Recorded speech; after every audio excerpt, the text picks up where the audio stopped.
I say turkeys because I just heard some. Got a few nice shooters in the area and hoping to get it done this morning. We got the next 9 days, or 8 days now, I guess, but let's get it done. All right, so I've been in the stand for a little over an hour and I just saw my first deer. Small 8-pointer, like really small. He's probably a 1.5-year-old or something like that, but it's good to see they're starting to move. He didn't stay on the field for too long, but hopefully just mark him out.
Oh my God, guys.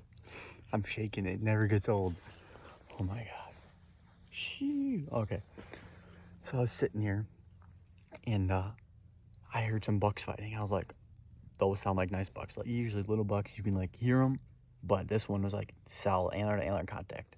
And only nice bucks are gonna have that usually. Oh my God, I'm cold and shaking. So I looked over there and a doe popped out. I was like, oh, hell yeah, boys. One of those bucks I was fighting is probably going to be behind her. She comes out 10 yards to the right.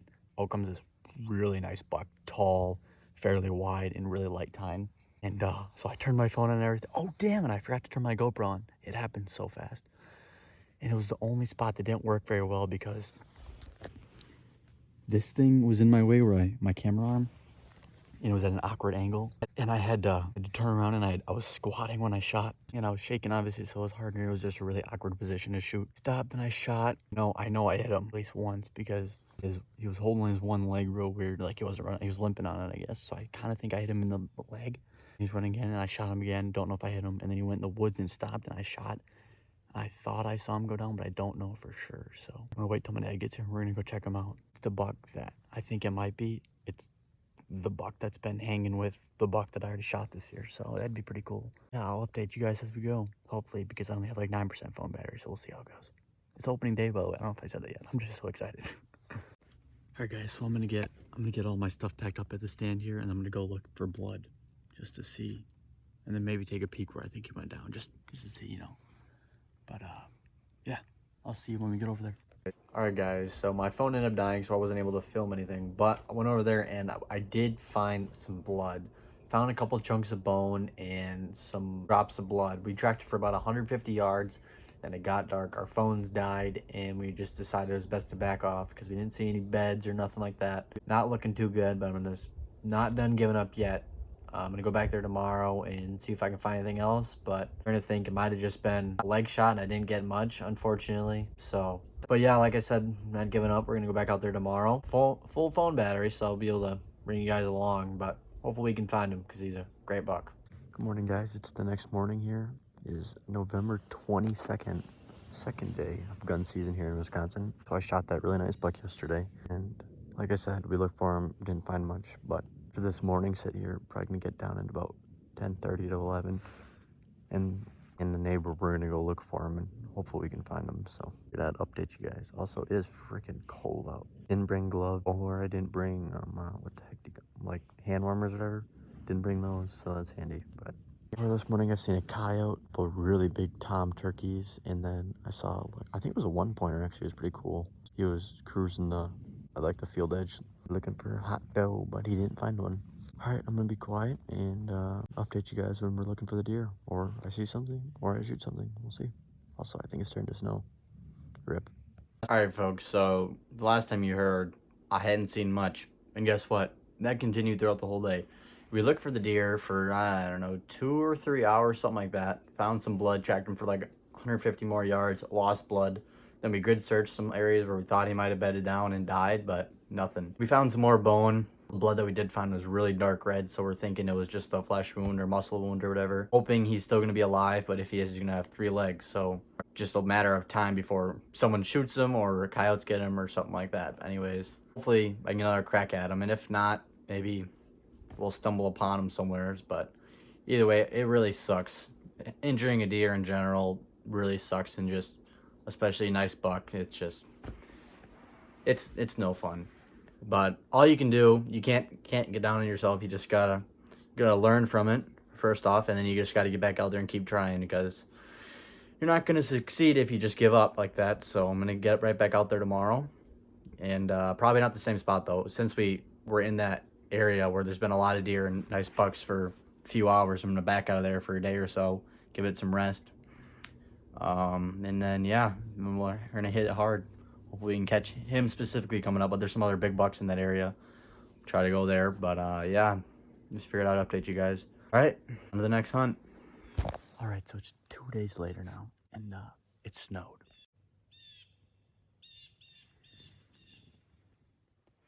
So that's cool. Anyways, as soon as I got in the stand, there was a deer bedded right over here. I don't know what it was. I was getting set up quietly because it's really quiet out right now. And I heard something. I turned around, there's a deer. I can just see its butt and its tail wagging as it went over the hill. So I need to be quiet because it's really quiet out, which is awesome. And all the woods around me I can see, and I'm gonna be able to see deer movement really easily. I'm done picking up intros because this might be getting boring for you guys, but I'll update you guys when something exciting happens.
All right, guys, so the last thing you saw is a little buck at my decoy, I believe.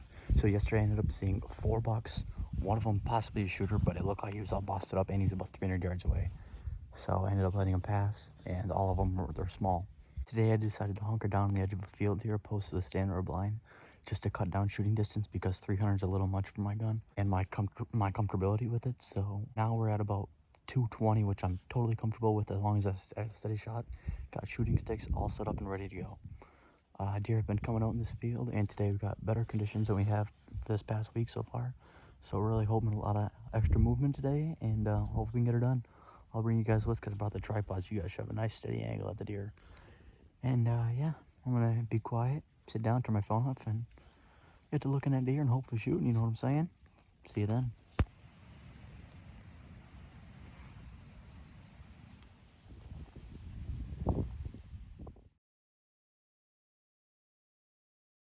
Well, good afternoon, everyone. So today is November 29th, the last day of gun season here in Wisconsin. And I went out tonight. I got a buck. So this is the deer I ended up harvesting tonight. Yes, he's definitely not my biggest deer, and I should not have shot him, but it was a split-second thing, and I saw him running through thick brush. Wow, he's stiffing up. It's cold out here.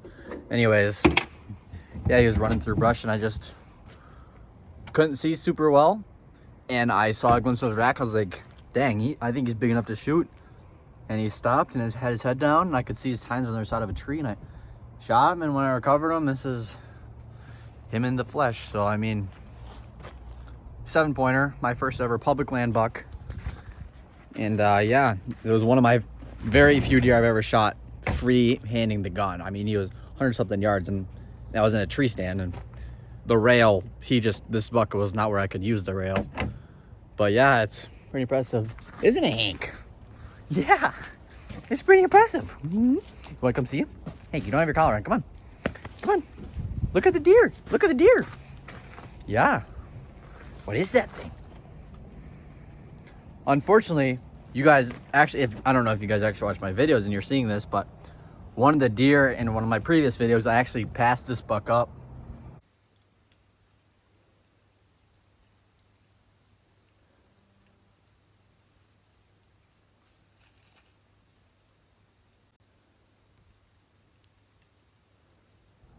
Unfortunately, I passed him up a couple times because for how old he is, he's pretty wide. But yeah, he would have been a nice buck next year. Oh well, you know, there's nothing you can do about it. I mean, he'll eat, so another nice European mount to add to my collection. But yeah, I really don't have room for him for European mounts because got another shoulder mount coming, that big 180 something incher that I just shot with my bow. But yeah, he's a decent buck. So now we're gonna go get him hung up, and we're gonna get to the rest of the video. We're gonna do a little, we caught him, I cleaned him, and now we gotta cook him up. So I'm gonna hang him up and then clean him technically, I guess. So then we're gonna eat his back straps here and see what they taste like. Hank, are you excited for that? You're not gonna get any, but you can watch. Yeah. If you guys don't already know, this is my beautiful golden retriever dog. His name is Hank. I call him Hanky Panky. Right, Hank? Yep. We need to bring him pheasant hunting or something here soon, as long as it's season. I don't really keep track of that season, but yep. All right, we're gonna take care of this guy. I've been blabbering too much. All right, folks, we decided to go with the tenderloins instead. Just got a couple of them cut out here, parts of them. And I'm gonna go ahead and we're gonna slice them up and some butter, get some grease in there, and we're gonna have a bite to eat and see how they taste. I've never cooked them before. Usually my parents do it, but I'm gonna try it out because why not, right? And so stay tuned, and I'll show you guys how I do it and what they taste like. So, all right, folks. So we got our tenderloins here, and I'm gonna cut them up in like little bite-sized pieces, you know. And we're gonna get them going in the pan there. So let's get to it.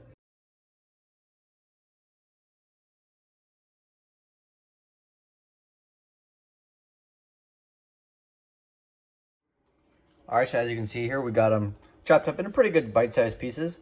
So now we're gonna, actually I just started the pan Got it going on medium heat there, and this size pan, so all that should definitely fit in there. And actually, we're gonna look in here and see if we have any mushrooms or something, because that sounds like it'd go pretty good with that, don't you say? Ooh, I think we got some. We're in luck. We got some of those things. I've never cooked them before, but I'm sure it can't be that hard, right? It's just a mushroom. You just cut it up and throw it in the pan, I would assume. We're gonna try that with 2 of them. I'm gonna give it a dangle here. Oh, all right, we got 2 of these here. Also, you guys like my new slippers? Just kidding, they're not mine, they're my mom's. But yeah, we got 2 mushrooms here. We're gonna fry them puppies up. All right, folks, so we got some bacon grease in the pan, and then I cut up all the mushrooms, and they look delicious, don't they? Yep. So we're gonna slide all that right in there. I'm pretty sure I just said that, yeah. We're gonna put butter in there, butter those up, throw them in there, throw some seasoning and some pepper and some salt and whatever on there. Maybe not salt, but get in there and get it cooked. All right, so I got it all dumped in there. I put some salt on it and stuff, and now I just can't wait for it to cook. All right, folks, so another tip that I use when I'm cooking these, you throw a little bit of Worcestershire sauce in there. I don't know, I can't pronounce it very well, but that stuff, it makes it taste pretty good. So yeah, it's coming along really nicely now. Been cooking probably for a minute, not too much longer left, just waiting until for all that red color is gone. Pretty much we just want it to all look like that. You can see some of them are still a little red, so we're gonna cook them a little bit longer, but otherwise we're coming along pretty good and we're almost done. Stay tuned for the end. All right, so they're all finished cooking up. I don't know if you guys can see that super well. They're done, cooked up really nicely. So what I ended up doing is, as you heard, put some Worcestershire sauce in there. I dashed them in salt before and afterwards. Threw the mushrooms in there. That added a little bit of a taste. So now we're gonna give her an angle. And we'll throw a mushroom in there too, because why not?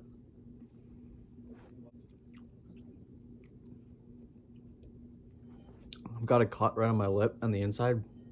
It hurts so bad no matter what I eat or drink. And a little bit of the mushroom juice got in there. Not good, that hurts. But honestly, that is super good. That was one of my only times I've ever cooked this stuff, and oh my, recommended. You can try the same way I did it or your own way, but I don't think you can really screw it up as long as you get it cooked right. And this is honestly perfect. I can see if I can show you guys what the middle looks like. I mean, some of them are different, but I don't know if you can really tell, but it doesn't really matter. It's cooked. But yeah, I hope you guys enjoy this video. I know it's really long. Sorry about that, but I just wanted to throw the whole gun season in there. So now let's recap gun season, because I don't know. I just want you guys to know the full story of what happened in my experience with the whole gun season. So let's get right into that.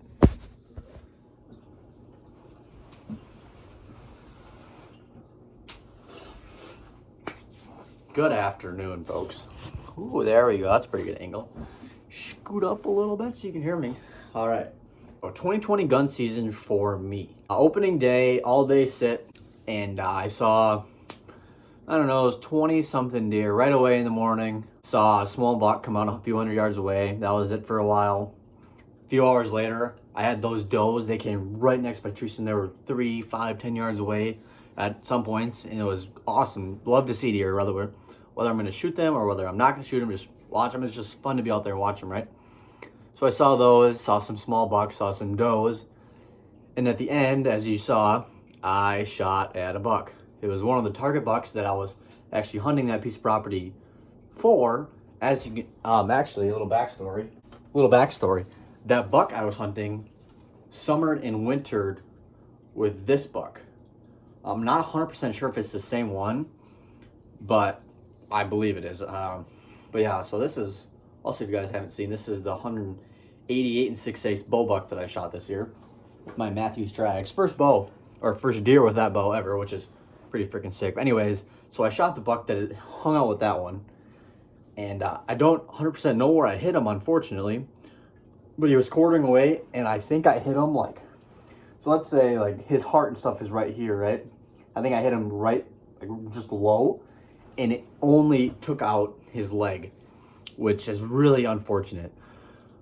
We tracked him for a few hundred yards, and all we found were some bits of bone and some really dark blood, indicating that it might be just like a muscle shot, or in that case, a leg shot or a low shoulder shot. And found a spot where he stopped for a little bit and bled out a little bit. Not a ton, but I mean, it looked pretty good, but it wasn't that much really. And then he went another 50, 75 yards, and that was it. In most cases, if I was really confident that the deer was going to be dead, I would have got a dog or something out there and questioned it. But really, the evidence that we had did not look promising that he was gonna. That it wasn't a fatal shot. Going 200-300 yards without being like kicked up. Like after I shot him, it was daylight, so I'm like, all right, I'm gonna give it a little bit of time because I didn't know 100%. Like I was expecting him to drop right away, but he didn't. He ran away. I shot him once, and then he took off running. I don't know how well you can tell from the video because I don't remember it great off the top of my head. But then I followed him, shot at him again while he was running. And I mean, he's still sprinting. He has 3 legs at that point, but he's still moving pretty darn fast. And I shot him again, missed him, and he ran in the woods, and I shot at him again. I missed those 2, unfortunately. But yeah. And then after that, so yeah, like I was saying, we went out after 40 minutes after I shot at him or hit him, looked for blood, found a little bit of bone, tracked it for a little ways, and we're like, let's just come back tomorrow. And so we didn't push him. And so I came back the next morning. I hunted until 11 and didn't see much, really, a small buck maybe. And then me and the neighbor that the buck was on, which I had permission to be on the land with, and then me and him, we went and tracked the buck for a long ways, never found any beds. And if you shoot a deer and you don't push it and you just leave it and it doesn't bed down within a certain like distance after being shot, that's really not a good sign at all, especially if you don't have good blood. Even the blood that I did have, it was just little specks every 10 feet or so. I mean, it was not good. And so that was really a bummer. And he was running uphill, which is another sign. If you shoot a deer and he is really wounded and it was a fatal shot, the odds are that he's not going to run up that hill. He might run up a little ways, but he's going to go off to the side and probably be dead. And if he does run up a hill, chances are he's going to be dead at the top or in a very quick distance after that. And that was not the case here. But yeah, so that was not good. So anyways, after, I don't know, probably 6 hours total, nah, probably not 6, probably 5 hours of total searching for the buck, doing a little bit of grid searching, following the blood trail and just other signs the deer might have left from dragging the one leg that was broken, just did not end up happening. Other than that, throughout the rest of the season, I did not see much at all. A couple all-day sits where I only saw 3 deer, which was really unfortunate. But yeah, and then the last couple days of season, I saw a handful of bucks. One of them was decent, but he wasn't super wide, and he was pretty busted up from what I could tell. It was last light, and he was a few hundred yards away. And I just wasn't going to take a shot like that anyways. And then the very last day of season, where I shot my buck that you guys saw, so I was sitting there, and a doe came. Well, like, she wasn't running, but she was trotting through, and she was feeding and was in the neighbor's field. And all of a sudden, I don't know, 5 minutes later, through the wind, because there was like 12-mile-an-hour winds, I heard like bit, like a deer grunting. I'm not very good at mocking that, but anyways, I heard a buck grunt. I'm like, well, shoot, if I can hear him, he must be pretty darn close. And it's so thick in there, full of down trees, briars, just brush, just everything is so thick. And I spotted antlers flashing, passing trees. I'm like, dang, that looked like a pretty nice buck, and it was fast because he was on the tail of that doe. He was on the same trail that she was on when she went into that field. And so I got up ready, and he stopped. I'm like, oh, that's perfect. And when he had stopped, he had his head down, and I could see his antlers sticking out the other side of the tree. I'm like, dang, he looks like a pretty decent buck, and this is the only shot I got, because then it's all really thick crap, and I'm not going to be able to get a shot at all. And then he goes to the neighbors, and then, well, he's not going to come back on our land. So I was like, well, I'm just going to shoot him. Boom, shot him. Wait a little bit, went tracked him down, and he ended up being that buck, which is unfortunate because I passed him up a couple times with my bow, and I really want to see what he was going to look like as a 3-year-old, but he actually could have been a 1-year-old because he was really small body. But anyways, beside the point. Yeah, so that's how my rifle season went. I hope you guys had better luck than I did. Then again, I did still get a buck, so that's always good. I'm gonna save them a meat for my family, and I've got some people I want to give it out to. But yeah, I also just got a scope for my muzzleloader, so we're gonna be putting that on, and we're gonna go try to get a doe, because that'd be awesome. I've never shot a doe or a deer in general with my personal muzzleloader. I've shot with other people's, but not my own. Anyways, that's enough rambling. Hope you guys had a great gun season. And if you guys still got tags, hope you guys tag it with muzzleloader, or if you got a bow tag, hope you use that up. And yeah, that's about it. So thanks for watching if you've actually watched this far, and good luck hunting the rest of the year. Look forward to posting more videos for you guys, hopefully ones that are shorter and more quality. And ice fishing season is coming up, and I'm so excited for it. And stay tuned. Thanks for watching. Make sure to leave a like and subscribe if you haven't already. And I'll catch you on the next episode of Jordan Zomer Outdoors.